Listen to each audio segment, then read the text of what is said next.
Gotta go a bit quick today, traders. Sorry in advance.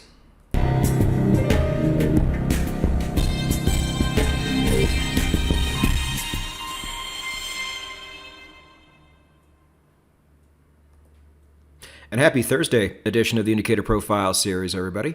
We have another user submission. We have done a handful of these, and they've all come out really well. This one is from Teresa G. So flowers for you, my dear, and a very simple volume indicator this week. Like I said, let's go ahead and get into it. Now, if you're new, stop watching these videos. Go back to the beginning. Go to nononsenseforex.com. Read the first page, watch the first video, then catch up. We will not answer your questions otherwise. For the rest of us, let's get into the specs of the Chaikin Volatility Indicator. The year is 2007, well within the 1996 and on threshold we like to see here. It is a volume indicator, of course. Subtype, I would say it's a zero cross. You'll see what I mean in a minute. And we do not use volume indicators as exit indicators, even though we are tempted to. At times, it is a bad idea. Let's go ahead and take a look at it. So what I should have done is there's another example on the blog with the 20-period SMA here. You guys, again, if you don't know how we measure volume indicators here, we do it in a very specific way. We use the biggest dumb easy baseline we can find, the 20-period SMA, and we see what it would look like with the volume indicator attached. Now, if you want to see what it would have been on the default settings, all you got to do is run it through the MT4 strategy tester. That's a very easy task. But with this one, we just wait for the blue to be over the zero cross line here. And if we get a signal up here, we look down. And if the line is over, we take it. If it's under, we don't. Simple as that. Doesn't matter how far over or how far under. That makes no difference.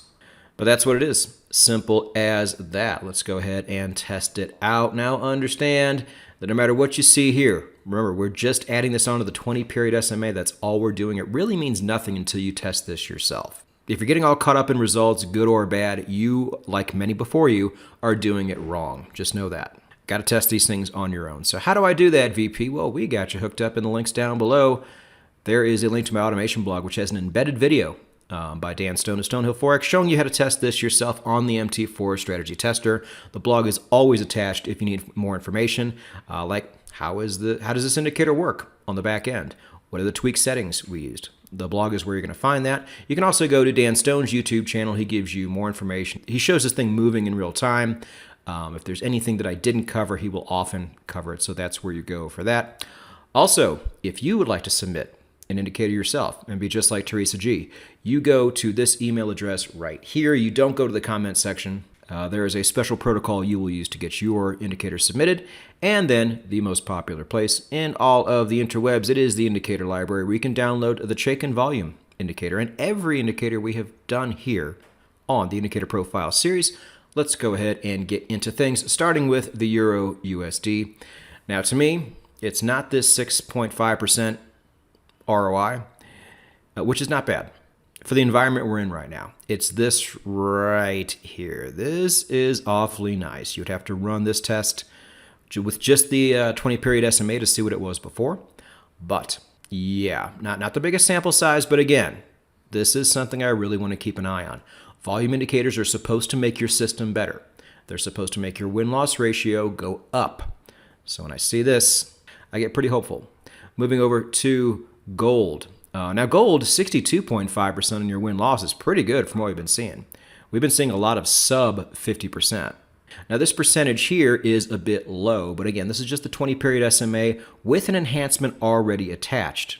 And if you just have those two things alone, who would not want a 30% return on investment in gold? Pretty nice. Moving over to the S&P. Now this ROI is going to be much higher than what we've seen in the past. Again, we have two indicators going instead of one. But again, too, a really nice win-loss ratio.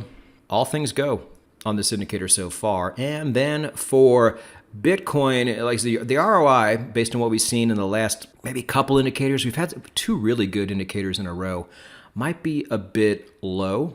But if you think about it, too, as much as Bitcoin has been ranging for the past maybe 5-6 months, that's a pretty good win-loss ratio, too. So when it comes to volume indicators, win-loss ratio is what I want to see more of, and this really fits the bill. So like always, user submissions have been killing it. Please send us more. Dan and I are already putting together the 26 indicators which we profiled for 2025. So if you have your own submission, get them in now. And once again, a big shout out to Teresa for sending us this one. And if you like what we're doing, just know we do it all the time. We're the Trading Psychology Podcast every other Monday. Indicator Profile Series every other Wednesday or Thursday. We got a nice big blog on nononsenseforex.com. And we have the 10-Minute Contrarian Investing Podcast every Saturday. These are things you do not want to miss. Subscribe, hit the bell. We'll see you next time, and go get it.